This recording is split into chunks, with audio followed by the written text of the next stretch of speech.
Hello viewers, I welcome you all to this video of RIG. और आज हम discuss करने वाले हैं system of particles and rotational motion का लास्ट थिंग। ओके, तो इसमें पहले हम देख लेते हैं, जैसे काइनेमेटिक्स ऑफ रोटेशनल मोशन देखेंगे। तो क्या होता है, जैसे काइनेमेटिक्स की आपने इक्वेशन देखी थी, v equal to U plus A T, तब उसके बाद S is equal to U T plus half A T square. ये सब तीन जो इक्वेशन देखे थे उसको हम इस फॉर्म में भी, मतलब काइनेमेटिक्स में भी यूज़ करेंगे, मतलब रोटेशन में भी यूज़ करेंगे। ओके, सो बस कुछ नहीं करना है आपको, u के जगह पे ओमेगा नॉट लेना है और v के जगह पे ओमेगा लेना है और s की जगह पे थीटा माइनस थीटा नॉट लेना है। ठीक है, क्योंकि यहाँ पे क्या रोटेशन हो रहा है, एंगल में चेंज आ रहा है। ओके, सो हम डिस्टेंस जो कवर होगा, अपना डिस्टेंस कवर नहीं होगा, इसमें एंगल चेंज हो रहा है, डिस्टेंस चेंज नहीं हो रहा है, तो हम एंगल चेंज लेंगे और वही बस वेलोसिटी के जगह पे एंगुलर वेलोसिटी। ओके, बस एनालॉग यूज़ करना है इसमें। ओके, तो ये फार्मूला 3 है, omega is equal to omega naught plus alpha T. ठीक है, एक्सेलरेशन की जगह पे angular acceleration, theta is equal to theta naught plus omega T plus half alpha T square और omega square is equal to omega naught square plus 2 alpha theta minus theta naught. Okay, तो यही तीन equation है। इसके बाद जो है हम बात करेंगे रोटेशन और ट्रांसलेशन का कंबाइंड मोशन। तो होता क्या है कि नॉर्मली जो आप केस लेते हो, जो हम डेली लाइफ में देखते हैं, उसमें हमेशा आप जब कोई भी ऑब्जेक्ट है उस पर फोर्स लगा रहे हो, तो वो फोर्स क्या है, एक तरह का टॉर्क की तरह काम करेगा और that torque is called tau external. अब इस टॉर्क के कारण क्या होता है, कभी कभी हम जो जो रियलिटी में देखते हैं ना, तो इस टॉर्क के साथ साथ एक स्यूडो फोर्स भी लगता है, स्यूडो टॉर्क लगता है। ठीक है, ये टॉर्क लगता है।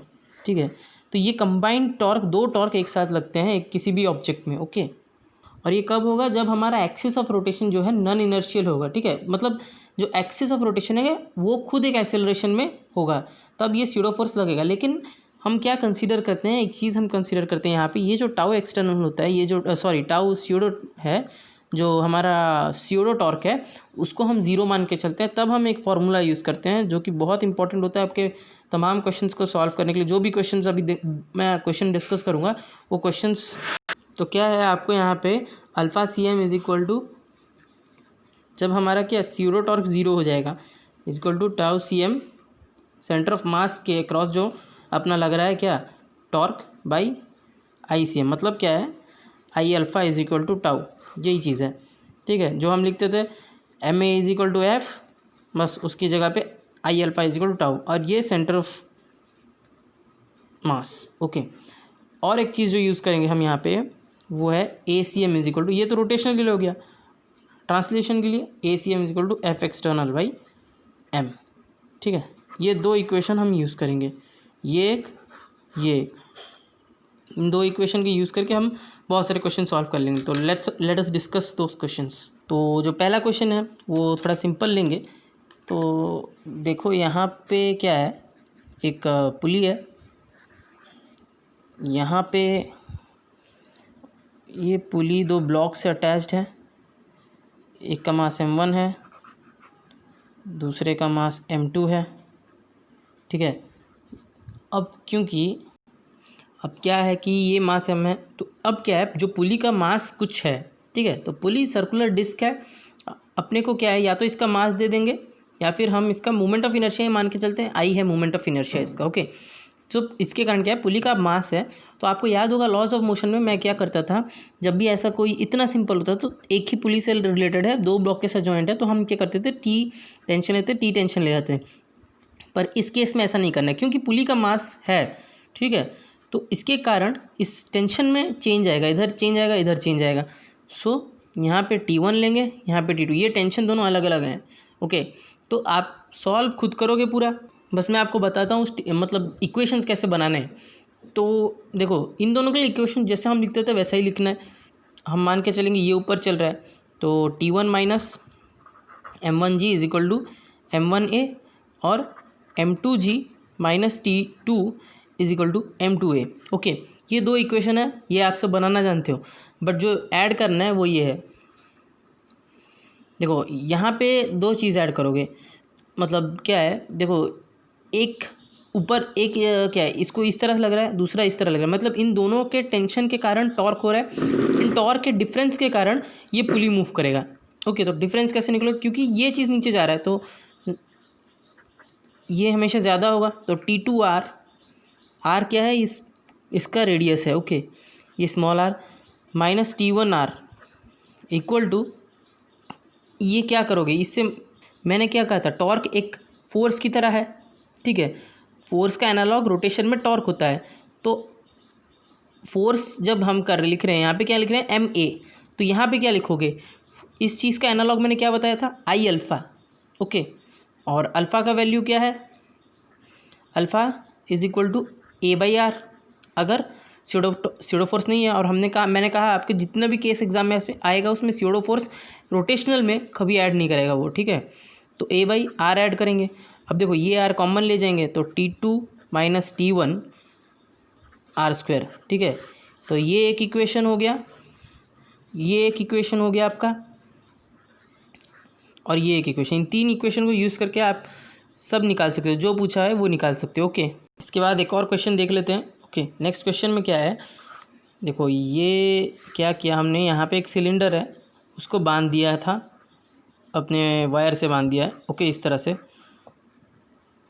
अब क्या है, दोनों चीज़ एक ही मास को लगा है, ये सिलेंडर है, सॉलिड सिलेंडर, ओके, इसका आई आपको पता चल गया, टी हो गया, ये टी हो गया, इसका एम भी दिया हुआ है mg, तो आपको निकालना है, अगर ये h हाइट ट्रैवल कर गया, ठीक है, इसको रिलीज़ करते ही, अब ये क्योंकि बांधा हुआ है ये खुल जाएगा, तो जैसे ही खुलेगा ये रिलीज़ होगा, h हाइट ट्रैवल करने के बाद इसकी वेलोसिटी क्या है आपको निकालना है, okay. We have to find v after travelling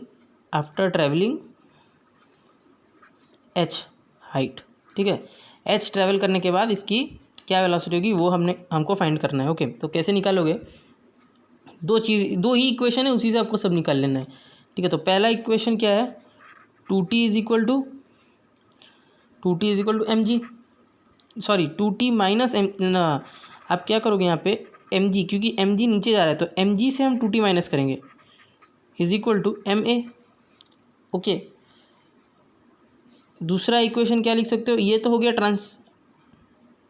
translational motion, दूसरा वाला क्या, रोटेशनल में क्या लिखोगे, तो दूसरा रोटेशनल के हम कैसे लिखेंगे, देखो ये चीज़ रोलिंग किसके कारण हो रहा है, रोल हो रहा है, यहाँ पे जो टॉर्क लग रहा है, मतलब ऐसे साइड से देखोगे तो टॉर्क कौन लगा रहा है, टी लगा रहा है, ठीक है, ये इसको ऊपर लग रहा है तो ये नीचे जा रहा है mg के कारण, लेकिन टॉर्क लगा कौन रहा है, बेसिकली हमारा टी, तो 2t/r is equal to I alpha, alpha की जगह पे मैं क्या लिख सकता हूँ, AR। अब इस चीज़ को लिखेंगे, ये एक इक्वेशन हो गया, दूसरा इक्वेशन हो जाएगा minus 2t is equal to IA/R², ठीक है, ये चीज़ दूसरा। इन दो इक्वेशन से आप क्या निकाल सकते हो, एक्सीलरेशन। अब एक्सीलरेशन पता चल गया तो आप इस फॉर्मूला में पुट कर दो चीज़ को, एक्सीलरेशन जब आप जान गए एक बार तो आप इस फॉर्मूले में यूज़ करो, v², u² प्लस 2s होता है, तो u² के आपने रिलीज़ किया ना, तो 0 से होगा, तो 0 का स्क्वायर प्लस 2a, एक्सीलरेशन जो निकला आपका इन तीनों इक्वेशन से उसको पुट कर दो इंटू h, इस इक्वेशन में पुट कर दोगे आपको वेलोसिटी मिल जाएगा। उसके बाद देखते हैं बहुत कुछ सिंपल चीज़ें हैं, जैसे वर्क कैसे लिखोगे, तो वर्क क्या है, तो वर्क तो हमने ट्रांसलेशन रोटेशनल में देखना है वर्क क्या है, तो फोर्स इंटू हम क्या लिखते थे नॉर्मल लीनियर मोशन में, तो उसमें लिखते थे फोर्स इंटू डिस्टेंस, तो इसमें क्या लिखोगे टाउ डी थीटा, बस एनालॉग ही है और कुछ नहीं है। पावर क्या है tau D theta by dt, तो उसको हम क्या लिखेंगे tau omega.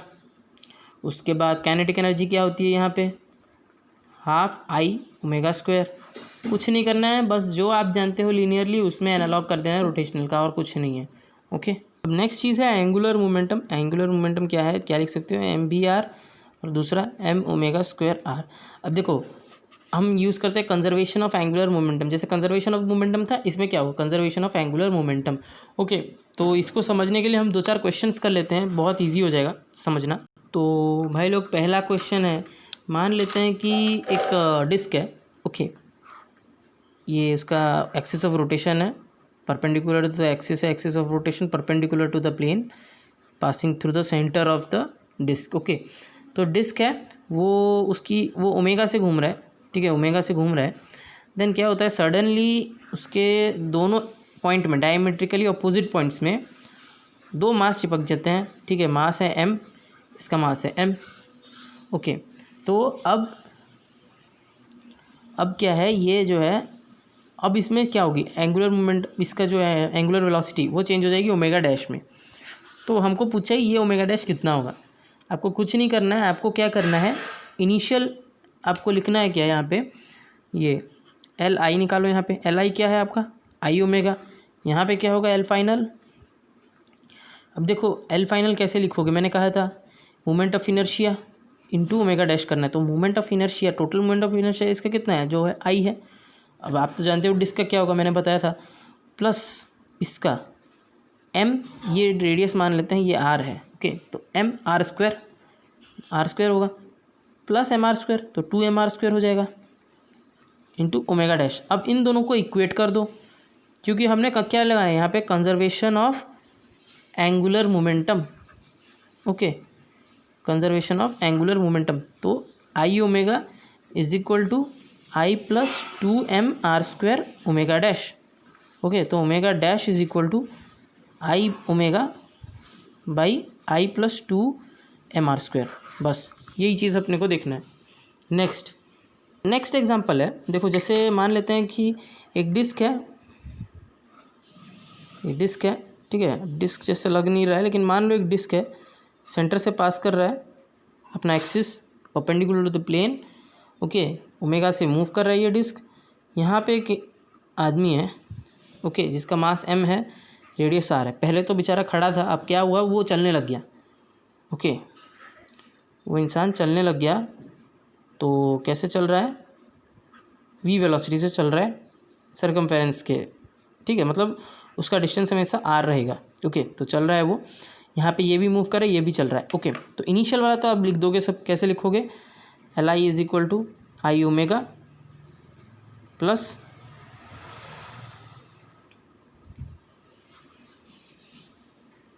mr², okay, into omega. Final वाला कैसे, तो फाइनल वाला क्या लिखोगे, फाइनल वाला आप लिखोगे एल फाइनल। देखो ये जो मैन है वो वेलोसिटी चल रहा है विथ रिस्पेक्ट टू हमारा ये, it's moving with velocity v। सो इसकी वेलोसिटी एक्चुअल में अगर देखें, एक्चुअल मोमेंट मतलब हमारा क्या एंगुलर मोमेंटम देखें तो जो, क्योंकि ये विथ रिस्पेक्ट टू प्लेटफॉर्म है, लेकिन हम जो एक्चुअली देखेंगे तो ये थोड़ा ज़्यादा होगा ना, क्योंकि ये जो v है वो विथ रिस्पेक्ट टू प्लेटफॉर्म है। ओके, सो हम कैसे लिख सकते हैं, आई ओमेगा डैश प्लस, देखो m omega square, omega dash sorry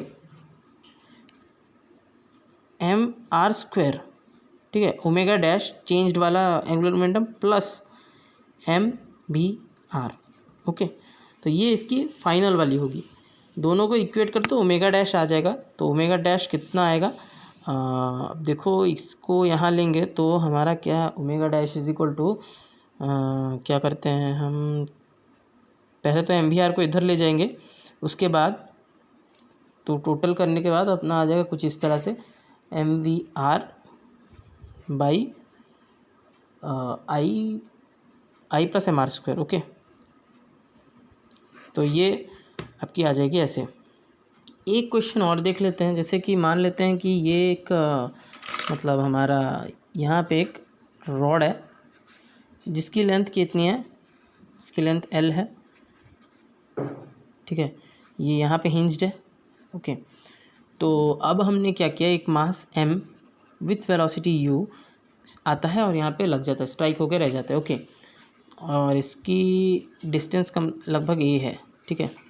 so ये अगर रोटेट करेगा तो उसका क्या होगा, एंगुलर वेलोसिटी, वो कैसे निकालोगे, तो देखो उसके लिए कैसे लिखोगे, पहले क्या है, रॉड रेस्ट पे है, तो L I angular momentum initially M U A plus rod का कुछ है क्या, रॉड का तो कोई वेलोसिटी नहीं है, एंगुलर वेलोसिटी कुछ भी नहीं था, तो उसको हम जीरो रखेंगे, तो इक्वल टू फाइनल में क्या होगा, दोनों चिपक जाएंगे तो क्या होगा, देखो अब देखो ma², क्योंकि ये यहाँ लगा तो a² के डिस्टेंस में है, तो मोमेंट ऑफ इनर्शिया इसका ma² लेंगे हम, ma² plus moment of inertia पहले लिख लेते हैं टोटल, उसके बाद ओमेगा डैश हम उसमें ओमेगा इंटू कर देंगे। ओके, तो मोमेंट ऑफ इनर्शिया रॉड का क्या लोगे आप, रॉड का अगर हम सेंटर पे निकालें, ठीक है, इस जगह पे, तो क्या होता है, मैंने बताया था ml² बाई 12 होता है, लेकिन हमको क्या है यहाँ पे रोटेशन इसके क्रॉस हो रहा है, रोटेशन तो इसके क्रॉस में हो रहा है ना।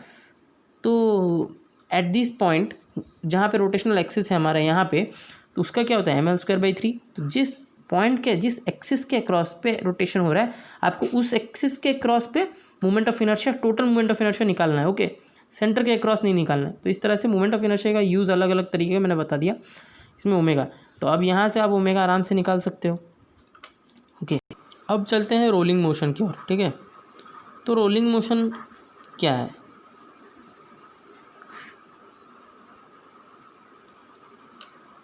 कुछ नहीं, रोलिंग मोशन है rotational plus translational, rotational plus translational motion. Okay, ये दोनों के कॉम्बिनेशन को हम रोलिंग मोशन कहते हैं। ओके, तो अब देखो क्या होता है। देखो ये एक डिस्क है मान लेते हैं, अब ये रोटेशन कर रहा है। तो रोटेशन में क्या होगा, यहाँ पे जो v होगी, ओके, वो VCM होगा।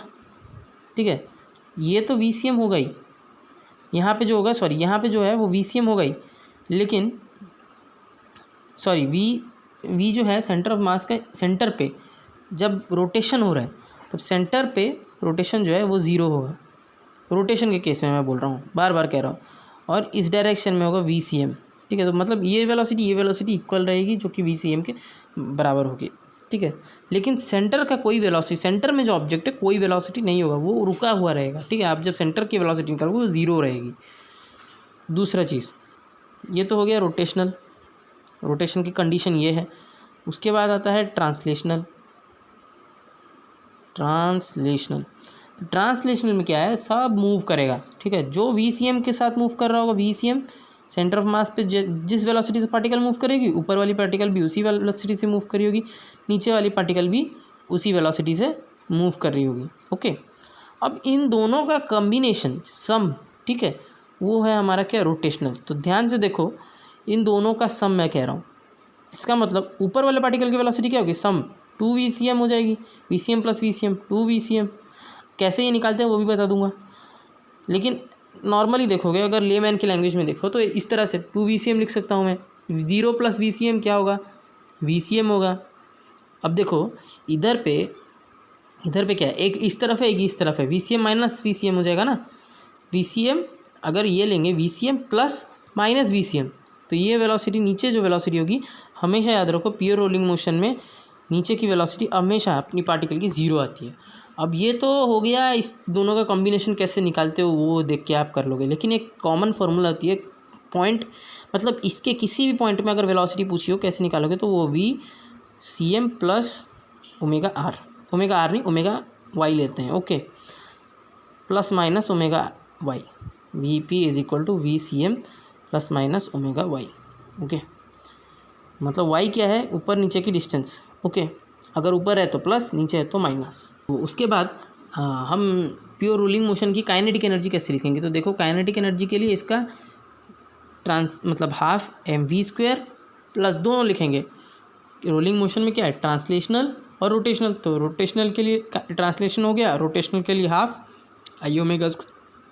ठीक है, अब जो है ये देख रहे हो ना, ये आई की जगह पे हम क्या लिख सकते हैं, mk²। तो k क्या है, उस पॉइंट पे, जिस पॉइंट पे आप निकाल रहे हो ना, उस एक्सिस का रेडियस ऑफ गायरेशन। ठीक है, रेडियस ऑफ गायरेशन उस पॉइंट में जिस एक्सिस पे रोटेशन या फिर रोलिंग जिस पॉइंट के अक्रॉस, जिस एक्सिस के अलोंग हो रहा है, दैट इज़ उसके अक्रॉस हमारा k हो जाएगा, मतलब रेडियस ऑफ गायरेशन। तो लिखोगे कैसे इस चीज़ को, अगर हम पुट करेंगे half mv² plus half mk²। देखो ओमेगा² की जगह पे हम क्या लिख सकते हैं, ओमेगा इज इक्वल टू क्या होता है, V²/R, V is equal to omega R, तो omega is equal to V²/R हो जाएगा, mk² V²/R²। ओके, तो अब क्या है, इससे हमने mv² कॉमन ले लिया, तो क्या हो जाएगा 1 प्लस k²/R²। ठीक है, तो काइनेटिक एनर्जी इस फॉर्म में भी याद रख सकते हो आप। अब देखो k²/R² का पुट क्या करोगे, याद रखो k²/R², मान लेते हैं हम किसी सॉलिड स्फीयर का लिखें, तो k²/R² 2/5 होता है। ओके, किसी डिस्क का लिखोगे तो 1/2 होगा k²/r²। ओके, तो एक क्वेश्चन देखते हैं, जैसे pure rolling motion inclined plane में। ओके, इंक्लाइंड प्लेन में कैसे होगा, ये मान लेते हैं एक वेज है। ओके, तो अपना ये बॉडी है, यहाँ पे ये जो बॉडी है एक सॉलिड स्फीयर है मान लेते हैं। ओके, तो यहाँ से इसे रिलीज़ किया गया, यहाँ पे ये आ गया। ओके, यहाँ पे आने के बाद इसकी वेलोसिटी मान लेते हैं वी सी एम। ओके, ये है और ये ओमेगा आ गया। ठीक है, तो ये जो वी सी एम है इसको कैसे आप निकालोगे उसका, ये हाइट मान लेते हैं h है, मास m है, और फ्रिक्शनल फोर्स है F मान लेते हैं। ठीक है, बिना फ्रिक्शनल फोर्स के ये रोल नहीं करेगा, ये बात भी आप याद रखो। ओके, स्लाइड करते हुए चला जाएगा, तो फ्रिक्शनल होना ज़रूरी है क्योंकि फ्रिक्शन के कारण ही इस पर रोलिंग आएगा। देखो, आप चीज़ को कैसे भी निकाल सकते हो, लेकिन एक ईजी तरीके से मैं बताना चाहूँगा। हम इसमें एनर्जी वाला थ्योरम लगाएंगे, तो उस हिसाब से करोगे तो mgh is equal to half mv²। CM, देखो ये इनिशियल में कुछ है कि इनिशियल में हमने रिलीज़ किया तो कोई वेलोसिटी नहीं, कोई रोटेशन नहीं, कुछ नहीं, तो खाली mgh। फाइनल में हो जाएगा हाफ mv² vcm² जो निकालना है अपने को। उसके बाद हाफ i ओमेगा² ICM। और कुछ लगेगा क्या, और कुछ नहीं होगा, तो इसको हम क्या लिख सकते हैं, half m1 plus half mv² CM 1 plus k²/r²।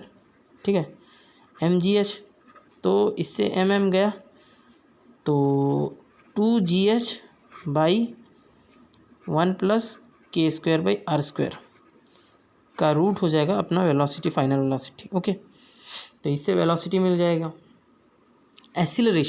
Acceleration कैसे निकालोगे कि इस जगह पे क्या एसिलरेशन थी, तो देखो इस फ्रिक्शन के कारण रोलिंग हमेशा होगा, तो रोलिंग कहीं भी दिया है तो आप आंख बंद करके F1 मान लो फ्रिक्शन है। इस फ्रिक्शन के कारण रोलिंग हो रहा है, इसका मतलब हम फ्रिक्शन को टॉर्क मानेंगे, इनटू मान लेते हैं रेडियस r है, इनटू ए, ये r is equal to I alpha. देखो ये एसेलरेशन के लिए हम कर रहे हैं, ये हमने वेलोसिटी के लिए किया। ठीक है, सेकंड केस एसेलरेशन के लिए, तो ये is equal to I alpha हो जाएगा। ठीक है, f r is equal to I alpha. अब उसके बाद यहाँ पे क्या करोगे आप, f is equal to a/r²। Okay, और ये जो है इसका एंगल मान लेते हैं थीटा है, तो और हम क्या, ये तो एक इक्वेशन ये हो गया। दूसरा इक्वेशन एसिलरेशन निकालने के लिए क्या हो सकता है, आप खुद सोचो। ट्रांसलेशनल मोशन में हमने बताया था क्या, mg sin थीटा यहाँ पे लगेगा ना, ये mg है, तो ये mg sin थीटा, ये cos थीटा, तो mg sin theta minus f is equal to ma। ठीक है, तो ये दो इक्वेशन हो गया, इन दो इक्वेशन को यूज़ करके हम एसिलरेशन मिल जाएगा अपने को। ठीक है, तो टाइम ऑफ डिसेंट कैसे लिखोगे, उसके बाद तीन चीज़ें होती है, एसिलरेशन इन दो इक्वेशन से मिलेगा आपको। ओके, और वेलोसिटी वो इससे मिलेगा एनर्जी कंजर्वेशन से, और तीसरा चीज़ है टाइम ऑफ डिसेंट।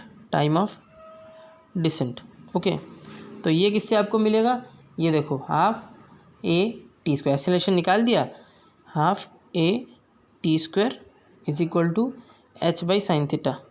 ठीक है, क्यों h/sin थीटा, हम देखो जानते हैं s is equal to ut plus half at²। u releasing speed है, 0 होगा, तो s की जगह पे हम h लिखेंगे, h/sin थीटा। क्यों, क्योंकि ये देखो हमको ये डिस्टेंस नहीं, हमको ये डिस्टेंस चाहिए, तो h/sin theta is equal to half at², इससे अपने को t मिल जाएगा। आपको एसिलरेशन बस निकालना है यहाँ से, यहाँ पे इस जगह पे पुट करो, आपको सब मिल जाएगा। उसके बाद हम देखेंगे pure rolling motion on horizontal plane. Okay, ये इम्पॉर्टेंट चीज़ है, pure rolling motion on horizontal. Okay, तो इसमें क्या है,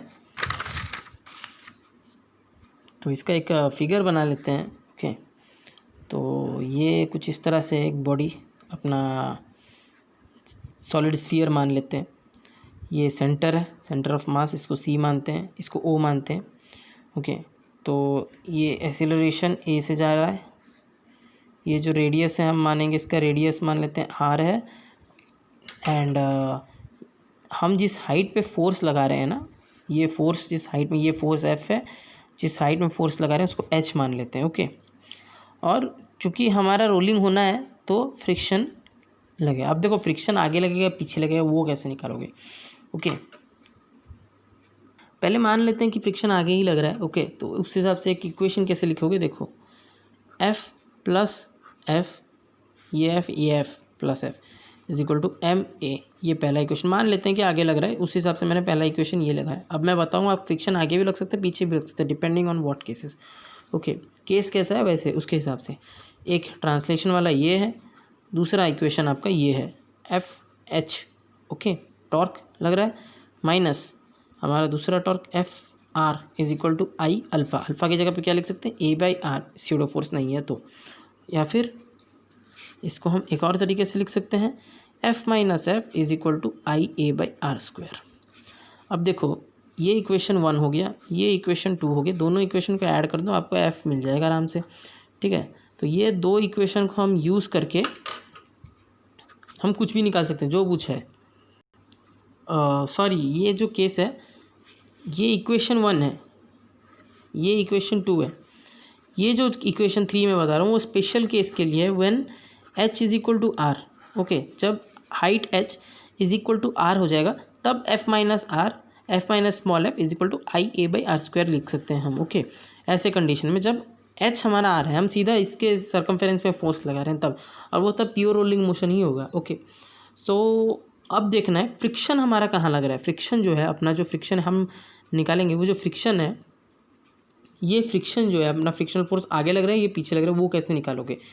तो देखो उसके लिए एक फॉर्मूला है, ये याद रखो हमेशा, क्या, k square by are square equal to h by r अगर हुआ तो हमारा पहली बात है फ्रिक्शनल फोर्स ज़ीरो हो जाएगा। तो ज़ीरो हो जाएगा फ्रिक्शनल फोर्स अगर के स्क्वायर बाई आर स्क्वायर। ठीक है, k square by are square मैंने क्या कहा था, जैसे स्फीयर का सॉलिड स्फीयर का 2/5 होगा, तो सब के स्क्वायर बाई आर स्क्वायर अपना क्या है, smaller than h by r है, तो फ्रिक्शनल फोर्स क्या हो जाएगा अपना, पॉजिटिव हो जाएगा। तो ऐसे केस में जो है फ्रिक्शनल हमेशा फॉरवर्ड एक्ट होगा। ठीक है, फॉरवर्ड।